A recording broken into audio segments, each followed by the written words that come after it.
तारकासुर का पुण्य जब तक उसके अपने साथ है, उसका कुछ भी अहित नहीं हो सकता। अर्थात प्रतीक्षा करनी होगी। अन्य कोई उपाय नहीं। देवराज इंद्र और समस्त देवगण, आप सबको अपना धैर्य धारण करके उस दिन की प्रतीक्षा करनी होगी जिस दिन तारकासुर का पुण्य समाप्त हो जाएगा। इसके पश्चात तो तारकासुर का वध हमारे हाथों हो जाएगा ना परमपिता? नहीं, तारकासुर का वध तुम्हारे हाथों नहीं होगा। तो उसका वध कौन करेगा? हमारी रक्षा कौन करेगा परमपिता? उसका वध शिवजी के पुत्र के हाथ होगा। महादेव पुत्र? शिवजी का पुत्र? किंतु माता सती ने तो आत्मदाह कर लिया है। इतना आश्चर्यचकित होने की आवश्यकता नहीं है जितना आप प्रकट कर रहे हैं। सती के न होने से शिवपुत्र कहां से आएगा? यह प्रश्न तो सरल ही है। शिव का विवाह होगा, विवाह के पश्चात पुत्र की उत्पत्ति होगी और उसी पुत्र के द्वारा तारकासुर का वध होगा। परमपिता, मेरा अभिप्राय है कि आप या शिवजी तारकासुर का वध क्यों नहीं कर देते? यह भी संभव नहीं है। मैंने उसे वरदान दिया है और शिवजी अकारण प्रत्यक्ष रूप से प्रकट नहीं होते। तो फिर शिवजी का पुत्र ही क्यों? तारकासुर का वध तो कोई भी कर सकता है। उसका पुण्य क्षीण होने पर यह कार्य किसी के लिए भी संभव होगा। ऐसा नहीं है। ऐसे संस्कारी और शक्तिशाली प्राणी को वही मार सकता है जो तपस्वी, तेजस्वी, ओजस्वी, लोक कल्याणकारी, निरहंकारी, परम पुण्य एवं पवित्र अंश से उत्पन्न हुआ हो। और ये गुण केवल शिव के अंश में ही विद्यमान हो सकते हैं। तारकासुर जैसे योगवादी असुर का वध करने के लिए भोग वृत्ति वाला नहीं, योग वृत्ति वाला ही समर्थ हो सकता है। और इस जगत में शिव से बड़ा योगी है ही कौन? किंतु परमपिता, क्या शिवजी विवाह करेंगे? वे तो सदा ही सती के वियोग में समाधिस्थ रहते हैं। क्या उनके विवाह की कोई संभावना है? निश्चय ही है, क्योंकि सती के दिए वरदान के अनुसार शक्ति का आगामी अवतार हिमालय राज और उनकी पत्नी मैना रानी की पुत्री के रूप में होगा। परमपिता, क्या आप शक्ति माता का आगामी अवतार भी होगा? हाँ, उन्होंने वरदान दिया है तो अवश्य ही होगा। परमपिता, माता सती ने कब, क्यों और किसको वरदान दिया था, ये आप स्पष्ट करेंगे तो देवगणों का मन आश्वस्त होगा। एक समय हिमालय राज रानी मैना देवी के मन में सती को पुत्री रूप में पाने की इच्छा जागृत हुई। इस हेतु उन्होंने कैलाश के एक एकांत शिखर पर शक्ति आराधना आरंभ की। ओम आईं ह्रीं क्लीं चामुंडायै विच्चै नमः। ओम आईं ह्रीं क्लीं चामुंडायै विच्चै नमः। ओम आईं ह्रीं क्लीं चामुंडायै विच्चै नमः। ओम आईं ह्रीं क्लीं चामुंडायै विच्चै नमः। ओम आईं ह्रीं क्लीं चामुंडायै विच्चै नमः। ओम आईं ह्रीं क्लीं चामुंडायै विच्चै नमः। ओम आईं ह्रीं क्लीं चामुंडायै विच्चै नमः। ओम आईं ह्रीं क्लीं चामुंडायै विच्चै नमः। ओम आईं ह्रीं क्लीं चामुंडायै विच्चै नमः। ओम आईं ह्रीं क्लीं चामुंडायै विच्चै नमः। ओम आईं ह्रीं क्लीं चामुंडायै विच्चै नमः। महारानी मैना देवी, जागो जागो मैना देवी।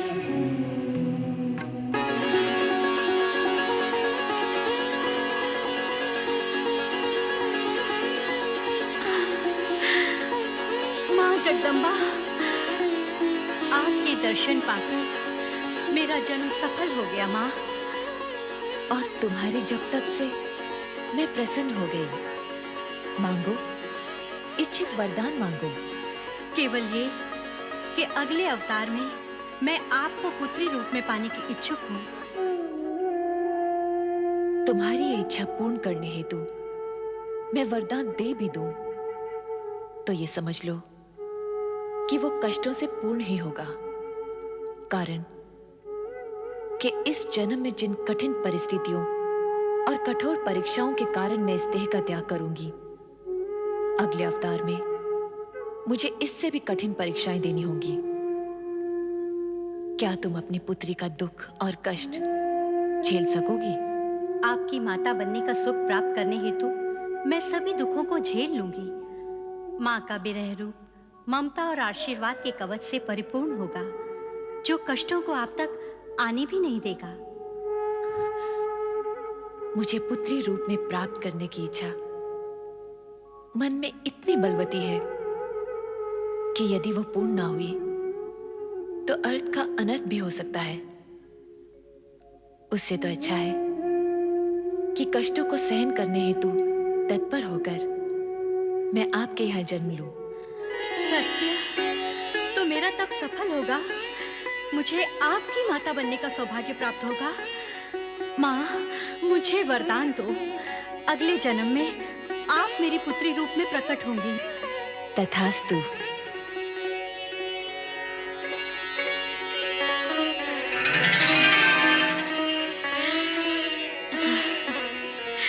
यह अटल सत्य है कि सती के दिए हुए वरदान के अनुसार सती के पुनः नारी अवतार के माता पिता बनने का श्रेय हिमालय राज और मैना को प्राप्त होगा। देवराज इंद्र, इस हेतु आप सभी देवगणों को मैना रानी और हिमालय राज के पास जाकर उन्हें सती के वरदान का स्मरण कराते हुए शक्ति आराधना के लिए प्रेरित करना होगा। शक्ति आराधना? हाँ, शक्ति आराधना, जिससे उद्देश्य पूर्ति की दिशा में कार्य प्रारंभ हो सके। जो आज्ञा ब्रह्मदेव, हम इसी क्षण वहां जाते हैं।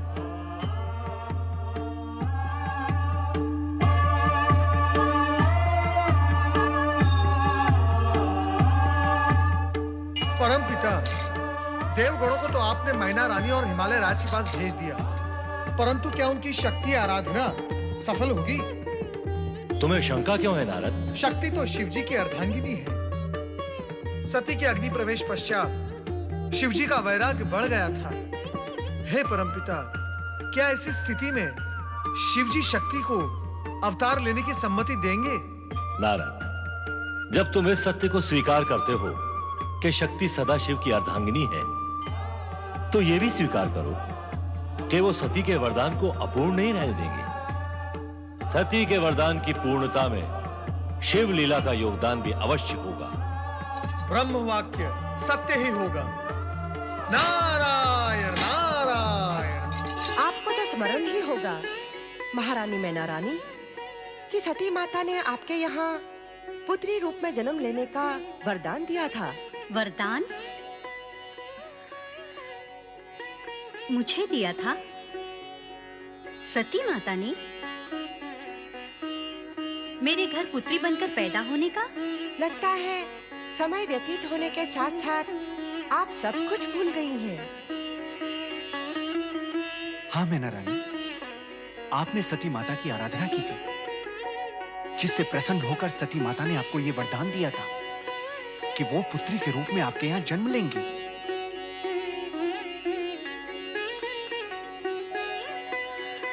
हाँ, कुछ स्मरण तो हो रहा है। सती को पुत्री रूप में पाने के लिए मैंने आराधना तो की थी।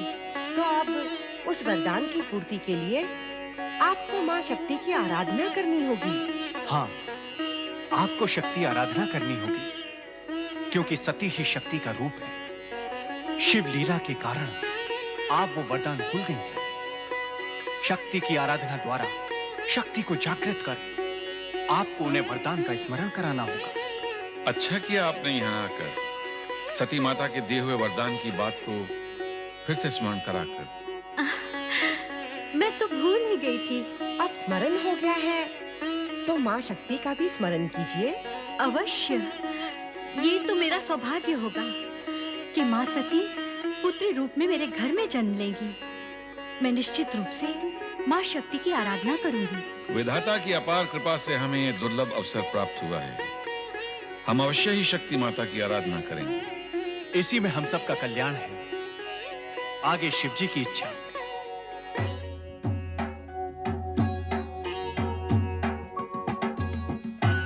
ये तो नित्य की समस्या है।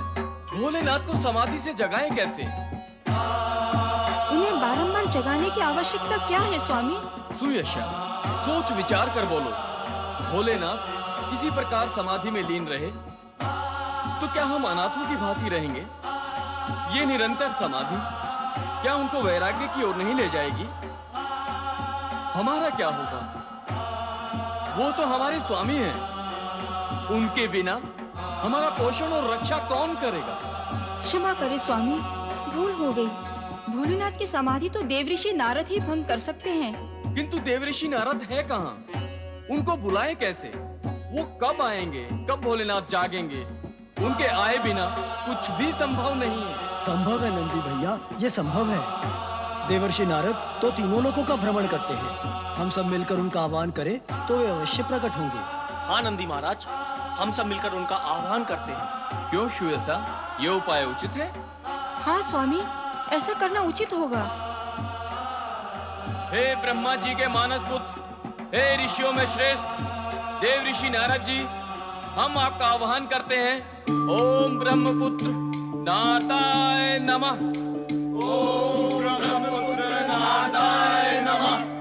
ओम ब्रह्मपुत्र नारदाय नमः।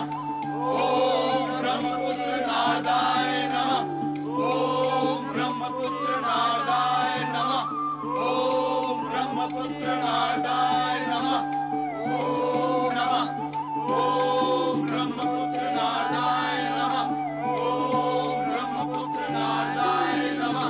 ओम ब्रह्मपुत्र नारदाय नमः।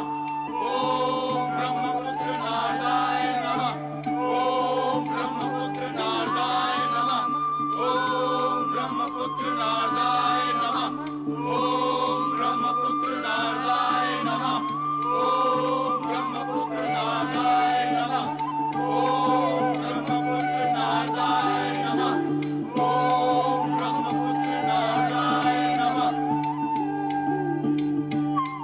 क्षमा करे भोलेनाथ, आपको क्रोधित करना हमारा उद्देश्य नहीं था। हम तो जय भोलेनाथ, जय शिव शंकर, जय त्रिलोकीनाथ। जय भोलेनाथ, जय शिव शंकर, जय त्रिलोकीनाथ। नारद, तुम इतने दूर क्यों खड़े हो? समीप आओ। आपकी वक्र दृष्टि से भय लगता है भोलेनाथ। लगता है आप अति क्रोधित हैं। ये नंदी अपने साथियों के साथ अकारण ही कोलाहल करके मेरी समाधि भंग कर देता है। हे त्रिकालदर्शी, अकारण तो कुछ भी नहीं होता। ये सब तो आपके सेवक हैं। आप अधिकतर समाधि में लीन होते हैं और ये सब आपके स्नेह और कृपा से वंचित होकर व्यग्र हो उठते हैं। इनका अपराध तो कुछ भी नहीं। यदि है तो केवल इतना कि अपने स्वामी के प्रति भक्ति और श्रद्धा से पूर्ण होकर उनकी कृपा की इच्छुक हैं। इन पर कृपा कीजिए। और कहो नारद, कुछ समाचार तो अवश्य लाए होगे। ऐसा कौन सा समाचार है देवेश्वर जो आपको ज्ञात नहीं?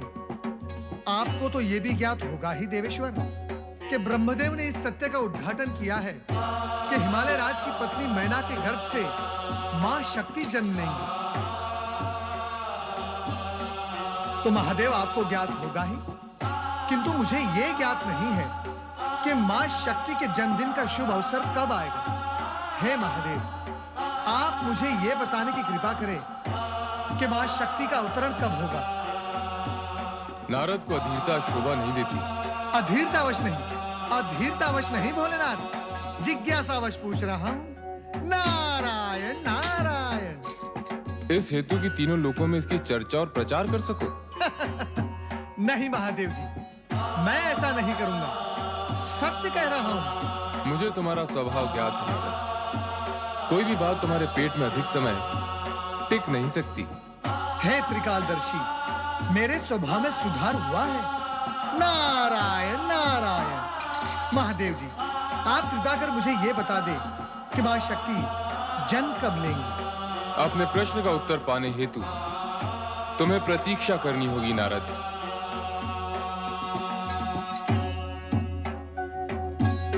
नारायण नारायण।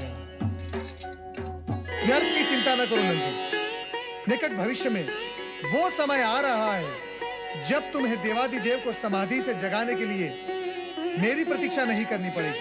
अर्थात आनंद ही आनंद, परंतु ये होगा कैसे? नंदी, अपने प्रश्न का उत्तर पाने हेतु तुम्हें थोड़ी प्रतीक्षा करनी होगी। नारायण नारायण।